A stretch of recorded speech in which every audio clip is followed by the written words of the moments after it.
నమస్కారం. అందరూ బాగుండాలి, అందులో మీరు మీ కుటుంబ సభ్యులు బంధుమిత్రులు ఉండాలి, నేను నా కుటుంబ సభ్యులు బంధుమిత్రులు ఉండాలి, ఈ సమాజం ఉండాలి, ఈ ప్రపంచం ఉండాలి. సావుకి రేవుకి కేసులకి ఏ మాత్రం భయపడకుండా ఇవాళైనా తెచ్చేదే, రేపైనా తెచ్చేదే. అందుకని భయపడే ప్రశ్నే లేదు. ధైర్యంగా నిర్భయంగా నిత్యం నగ్న సత్యాలతో మీకు మరిన్ని మంచి వీడియోలు అందిస్తామని వాగ్దానం చేస్తున్న మా యూట్యూబ్ ఛానల్ని మమ్మల్ని హృదయపూర్వకంగా ఆశీర్వదించండి, అభినందించండి. మా యూట్యూబ్ ఛానల్ని బంధుమిత్రులకి షేర్ చేయండి, వారితో కూడా సబ్స్క్రైబ్ చేయించండి. మళ్ళీ మొదలెట్టాడు బాబు గారు. చెప్పిన అబద్ధమే చెప్తూ ఉంటాడు, చెప్పిన సత్యమే చెప్తూ ఉంటాడు. మెగా డిఎస్సిపై తొలి సంతకం పెడతారట. 5 ఏళ్లలో 20 లక్షల ఉద్యోగాలు ఇస్తారట. ఓహో, ఈయనకు తోడు ఆయనకు తోడు ఈయన. సంవత్సరానికి 2 కోట్ల ఉద్యోగాలు ఇస్తానన్నాడు, సంవత్సరానికి 1 కోటి ఉద్యోగాలు ఇస్తానన్నారు పువ్వు పార్టీ నాయకులు. ఇప్పుడు ఆ పార్టీతో పొత్తు పెట్టుకున్నాడు. ఈయన 5 ఏళ్లలో 20 లక్షల ఉద్యోగాలు ఇచ్చేస్తానని చెప్తున్నాడు. పువ్వు పార్టీ వాళ్ళే ఇవ్వలేకపోయారు. దేశంలో 1 కోటి ఉద్యోగాలు ఇస్తాం, సంవత్సరానికి ఇస్తామని 10 ఏళ్లలో 10 కోట్ల ఉద్యోగాలు రాలా. వాళ్ళతో పొత్తు పెట్టుకున్నాడు. ఈయన మళ్ళీ ఇంకోసారి అబద్ధం చెప్పడం మొదలెట్టేశాడు. 20 లక్షల ఉద్యోగాలు ఇచ్చేస్తాను. ఎక్కడి నుంచి తెచ్చిస్తావు? అదే అప్పుడు మంత్రులు అన్నారు, పువ్వు పార్టీ మంత్రులు అన్నారు, అదిగో అక్కడ బండి పెట్టుకుని బజ్జీలు అమ్ముతున్నాడు, పకోడీలు అమ్ముతున్నాడే, వాడి ఉపాధి అవకాశం కల్పించావు కనుక వాడికి ఉద్యోగం ఇచ్చినట్లు లెక్క, బండి మీద అమ్ముకునే వాళ్ళందరూ కూడా ఉద్యోగాలు ఇచ్చినట్లు లెక్కే చేసుకోండి మీరు అన్నాడు. అట్లాగే రేపొద్దు నేను కూడా మీరు పొలానికి వెళ్ళారనుకో, ఉపాధి హామీ పథకం ఉంది కదా, అది ఉపాధి హామీ పథకం కింద ఇచ్చానా లేదా నేను అని అంటాడు. అది ఆయన లెక్క. గుర్తుపెట్టుకోండి. రాక్షసులతో ఎంతో ఇబ్బంది పడ్డారు. రాక్షసులు పరిపాలిస్తున్నారు రాష్ట్రాన్ని. ఎవరు రాక్షసులో ప్రజలకు బాగా తెలిసే 2019లో కర్రు కాల్చి వాత పెట్టారు. 23 సీట్లకు పరిమితం చేసేశారు. వైఎస్ జగన్మోహన్ రెడ్డి గారికి 151 సీట్లతోటి అఖండ మెజారిటీ ఇచ్చారు. తమ హయాంలో ఎంతోమంది ప్రాణాలు కోల్పోయారు. ఆ లక్ష్మి అనే ఆవిడ, కోవూరి లక్ష్మి, ఆవిడకి ఏ బాధలు ఉన్నాయో ఏమున్నాయో, సెన్సేషన్ క్రియేట్ చేద్దాం అనుకున్నదో, ఏం బాధలు పడ్డదో, ఢిల్లీ వెళ్ళిపోయి ఇండియా గేట్ దగ్గరికి వెళ్ళిపోయి అక్కడ వేలు కోసుకుందట. పాపం దురదృష్టకరమైనటువంటి సంఘటన. అందరూ ఖండించదగ్గ విషయమే అది. అందరూ ఖండించాల్సిందే కూడా.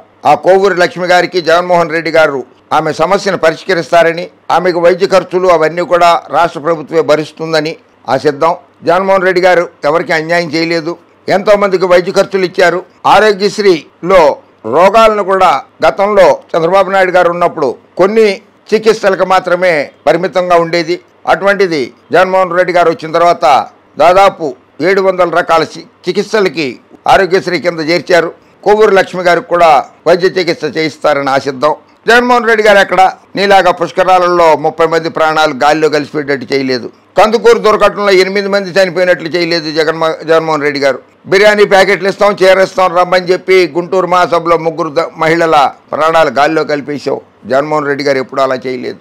దాన్ని రాక్షస పాలన అంటారు, దాన్ని విధ్వంసక పాలన అంటారు, దాన్ని అరాచక పాలన అంటారు. దాన్ని 151 మంది ఎమ్మెల్యేలు గెలిస్తే 151 కంటే ఎక్కువ దాదాపు 200 పథకాలు, సంక్షేమ పథకాలు ప్రవేశపెట్టి పేద, బడుగు, దళిత, బలహీన, మైనారిటీ వర్గాలే కాకుండా కాపు, కమ్మ, రెడ్డి, బ్రాహ్మణ, వైశ్య, వెలమ, క్షత్రియ అన్ని కులాల వారికి కూడా సమానమైనటువంటి అవకాశాలు కల్పిస్తూ సంక్షేమ పథకాలు అందించింది రాష్ట్ర ప్రభుత్వం, జగన్మోహన్ రెడ్డి గారి ప్రభుత్వమే.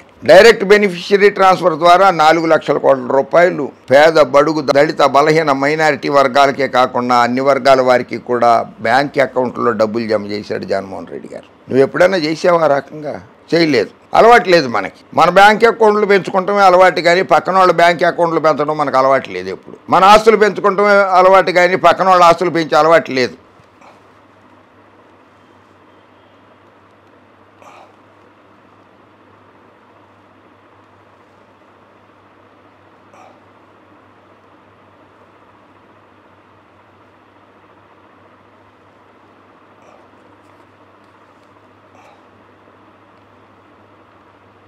జాబు రావాలంటే బాబు రావాలి, ఇది గతంలో ఇచ్చిన స్లోగనే. ఇవ్వలేదు. గంజాయి కావాలంటే జగన్ రావాలి. గంజాయి కేసుల్లో పట్టుబడిందే తెలుగుదేశం నాయకురాళ్ళు కూడా, మహిళలు కూడా, తెలుగుదేశం మహిళలు కూడా గంజాయి కేసుల్లో ఇరుక్కున్నారు. తెలంగాణ పోలీసులు అరెస్ట్ చేశారు. అది గుర్తుకు తెచ్చుకో ఒకసారి. పవన్ కాలి గోటికి కూడా సరిపోడు. జగంపేటలో టీడీపీ అధినేత చంద్రబాబు నాయుడు నిప్పులు. పవన్ కాలి గోటికి అని, కాలికి గోల్డ్ ఉన్నాయా పవన్ కళ్యాణ్కి? ముగ్గురులో ఎవరు పీకారో తెలియదు కదా. ముగ్గురు కదా, ముగ్గురులో ఎవరో ఒకళ్ళు పీకేశారు. ఆయన కారు గోల్డే లేవు అసలు ఆయనకి. కొన్ని పీకేశారు. ఒక ఆవిడ కొన్ని పీకింది, ఇంకో ఆవిడ కొన్ని పీకింది, ఇంకో ఆవిడ కొన్ని పీకింది. గోల్డ్ ఎక్కడ ఉన్నాయి ఆయనకి? కాలు గోల్డ్ లేవే. టీడీపీ కూటమి ఏపీలో అధికారంలోకి రాగానే తొలి సంతకం డీఎస్సీ పైనే చేస్తానని టీడీపీ అధినేత చంద్రబాబు పునరుద్ఘాటించారు. ఓ ఆడబిడ్డ జగ్గంపేటలో నన్ను కలిసినప్పుడు నాకు పెన్ను ఇచ్చింది. ఆ పెన్నుతోనే నేను సీఎం అయ్యాక డీఎస్సీపై తొలి సంతకం చేయాలని కోరింది. ఖచ్చితంగా అలాగే చేస్తానని ప్రకటించారు. ఆ పెన్ను అన్న బాబు జేబులో ఉంది, వేరే పెన్నా?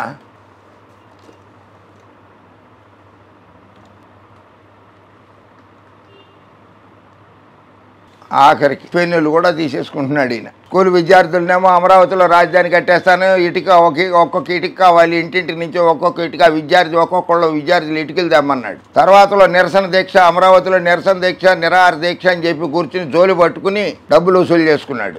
టీడీపీ వచ్చాక 5 ఏళ్లలో 20 లక్షల ఉద్యోగాలు ఇస్తామన్నారు. ప్రజాగళంలో భాగంగా కాకినాడ జిల్లా జగ్గంపేటలో జరిగిన భారీ బహిరంగ సభలో ప్రసంగించారు. సేవ చేయాలని జగన్కి ప్రజలు అధికారం కట్టబడితే అహంకారం, దోపిడీ, విధ్వంసమే జీవితాశయంగా ఆయన విధానాలు కొనసాగుతున్నాయి. రాష్ట్రం భయంకర నేరస్తుల చేతుల్లోకి వెళ్లిపోయి నష్టపోతోందన్నారు. నేరస్తులు అది ఏ పార్టీలో ఉన్నారో మీకు బాగా తెలుసు. ఆర్థిక నేరగాళ్లు మీ పార్టీలోనే, తెలుగుదేశం పార్టీలోనే ఉన్నారు, పచ్చ పార్టీలోనే ఉన్నారు. ఆర్థిక నేరస్తులు పువ్వు పార్టీలో ఉన్నారు. చెప్పండి, ఆర్థిక నేరస్తులు ఉన్నారా లేరా మీ పార్టీలో? జగన్ లాంటి దుర్మార్గుడు మళ్ళీ అధికారంలోకి వస్తే ప్రజల గతి ఏంటో ఒకసారి అందరూ ఆలోచించుకోవాలని కోరారు. ఆయన ప్రవర్తన ఎలాంటిదో ప్రతి ఒక్కరూ తెలుసుకోవాలన్నారు. అసలే కోతి, ఆపై కళ్ళు తాగినా చందాన ప్రవర్తిస్తున్నాడని మండిపడ్డారు. ఇక్కడ ఏం రాసింది? కళ్ళు తాగినానా బాబు? ఏమన్నారు తవరు? కళ్ళు తాగినా అని ఉన్నది, ఇక్కడ ప్రింట్ అయింది. మీరు కళ్ళు తాగారన్నారా కళ్ళు తాగారన్నారా ఒకసారి చెప్తారా రాష్ట్ర ప్రజలకి? కళ్ళు తాగిన కోతి అంటారు కానీ కళ్ళు తాగిన కోతి అని ఎవరు అనరు. కళ్ళు తాగిన కోతి అనరు, సామెత కళ్ళు తాగిన కోతి. వైసీపీ దోపిడీ చేయడం తెలిసిన పార్టీ, రాష్ట్రాన్ని అభివృద్ధి చేయడం తెలిసిన పార్టీ టీడీపీ. ఏం అభివృద్ధి చేసావు చెప్పు ఒకసారి? దోచుకున్నావు, దాచుకున్నావు. నీకు నువ్వు అభివృద్ధి చెందావు. లోకేష్ బాబుని అభివృద్ధి చేసావు, భువనేశ్వరమ్మని అభివృద్ధి చేసావు, బ్రహ్మణిని అభివృద్ధి చేసావు, సీఎం రమేష్ని అభివృద్ధి చేసావు, సుజనా చౌదరిని అభివృద్ధి చేసావు, రాయపాటి సాంబశివరావుని అభివృద్ధి చేసావు, డ్రామాజీరావుని అభివృద్ధి చేసావు, రంకు రాధాకృష్ణని అభివృద్ధి చేసావు, నాయుడుని అభివృద్ధి చేసావు, వంశీ మహావృక్షాన్ని పెంచి పోషించావు. రాష్ట్ర ప్రజల్ని ఎక్కడ అభివృద్ధి చేసావు నువ్వు? మాట్లాడితే సీఎం జగన్, జనసేన అధినేత పవన్ కళ్యాణ్ బూతులు తిడుతున్నారు. ఎంత నీచం! ముఖ్యమంత్రి భార్య గురించి మేము ఎప్పుడైనా ఇలా మాట్లాడామా? అసెంబ్లీలో నా భార్యను కూడా తిట్టారు. అయినా పవన్ ఎక్కడా, జగన్ ఎక్కడా? పవర్ స్టార్ కాలిగోటికి కూడా ఈయన సరిపోడు అని చంద్రబాబు దుయ్యబట్టారు. కాలిగోటికా? సరే, పార్టీ పెట్టి 14 ఏళ్లలో ఒక ఎమ్మెల్యేని రాపాక వరప్రసాద్ రాజోల నుంచి గెలిపించుకోగలిగాడు. ఆయన కూడా ఆ పార్టీలో ఇమ్మడలేక వైఎస్ఆర్ కాంగ్రెస్ పార్టీలోకి వచ్చేసాడు. 2 ఎంపీటీసీలో 2 జడ్పీటీసీలో గెలిచాడు ఆయన.